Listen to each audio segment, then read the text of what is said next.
தயிர் சேர்த்துக்கலாம் பாருங்க. நல்லா கொதி வந்துருச்சு. இப்போ நம்ம ஊற வச்சிருக்க அரிசி நம்ம 25 கிலோ ராயல் புல்லட் நம்ம சேர்த்துடலாங்க. ராயல் புல்லட் பிரியாணி அரிசி நல்லா இருக்கும். அரிசி 2-3 முறை நல்லா அலசிட்டு நல்லா ஊற வச்சிருங்க. அப்போதான் பிரியாணி வந்து நல்லா உதிரியாக சூப்பராக வரும். நம்ம அரிசி சேர்த்துட்டு நம்ம அது கூட இப்போ நம்ம நல்லா பாருங்கள், ஒரு டைம் நல்லா கொதி வந்துருச்சு. இப்போ நம்ம 1 லிட்டர் நெய் நம்ம சேர்த்துடலாங்க. பாருங்கள் சூப்பராக இருக்குது. இப்போ நம்ம எண்ணெய்லாம் அதிகமாக இல்லை பாருங்கள். இப்போ நெய் சேர்க்கும் போது அது கூட நம்ம எண்ணெய்க்கும் நெய்க்கும் கரெக்டாக ஆகிடும். நம்ம 1 லிட்டர் நெய் சேர்த்துட்டு அது கூடவே நம்ம புதினா கொத்தமல்லி தண்ணியில் விட்டு அலசி நம்ம நல்லா பொடிசாக கட் பண்ணி எடுத்து வச்சுக்கிறோம். இப்போ மீதி கொத்தமல்லி நம்ம சேர்த்துட்டு நல்லா ஒரு டைம் கிளறி விட்டுடலாம். நான் ஒரு டைம் தயவுசெய்து சொல்கிறேன், நீங்கள் சாப்பாடு தம் இறக்கின பிறகு எதுவுமே சேர்க்காதீங்க. சாப்பாடு தண்ணி இருக்கும்போதே புதினா கொத்தமல்லி நெய் தயிர் எல்லாமே சேர்த்துருங்க. அப்போ தான் மொத்த ஃப்ளவராக அந்த பிரியாணியில் கிடைக்கும், உங்களுக்கு சூப்பர் டேஸ்ட் கொடுக்கும். இந்தமாரி இந்த மெத்தடில் ஒரு டைம் செஞ்சு பாருங்கள், சூப்பராக இருக்கும் மக்களே. நல்லா ஒரு டைம் கிளறி விட்டுட்டு 25 நிமிஷம் நல்லா தம் போட்டுருங்க. தம் பிரியாணி சூப்பராக ரெடி ஆகிடும்.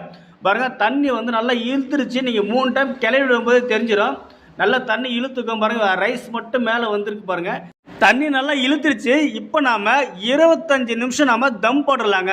25 நிமிஷம் வைக்கலாம், இல்லை 30 நிமிஷம் கூட வைக்கலாம். வெஜிடபிள் பிரியாணிக்கு வந்து ஒன்றும் பிரச்சனை கிடையாதுங்க. நீங்கள் 25 நிமிஷம் தம்மு விட்டு எடுத்து பாருங்கள். சூப்பர் சுவையான 25 கிலோ வெஜிடபிள் தம் பிரியாணி சூப்பராக ரெடியாக இருக்கும் பாருங்கள். சூப்பரான ஒரு டேஸ்ட் இருக்கும். இந்தமாரி மசாலா போட்டு செய்யும்போது, வெறும் தனி மிளகாத்தூள் மட்டும் போட்டு செய்யும்போது ஒரு டேஸ்ட் இருக்கும். நீங்கள் அது கூட இந்த மசாலா போட்டு செய்யும்போது அதோட ஒரு டபுள் டேஸ்ட் கிடைக்குங்க. இந்த மெத்தடில் ஒரு டைம் சமைச்சு பாருங்கள், சூப்பராக இருக்கும். நண்பர்களே, நம்ம சேனலுக்கு ஒரே ஒரு சப்ஸ்கிரைப் பண்ணுங்கள், ஒரு லைக் பண்ணுங்கள், பிடிச்சிருந்தா கொஞ்சம் ஷேர் பண்ணுங்கள். வீடியோ ஃபுல்லாக பார்த்ததுக்கு ரொம்ப நன்றிங்க.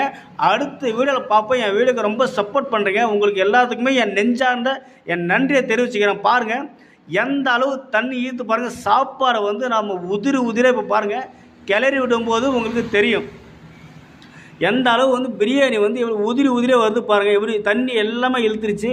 பிரியாணியோட கலர் பாருங்கள் சூப்பராக இருக்குது. அங்கே பாருங்கள் ஒன்றுக்கு ஒன்று ஒட்டாமல் நல்லா இருக்குது. சூப்பரான உதிரியான ஒரு வெஜிடபிள் பிரியாணி ரெடியாக இருக்குது. மக்களே, இந்த மெத்தடில் ஒரு டைம் செஞ்சு பாருங்கள், சூப்பராக இருக்கும். நல்ல ஒரு பிரியாணி, சூப்பர் ஒரு பிரியாணி, வெஜிடபிள் பிரியாணி டேஸ்ட் கொடுக்கும்.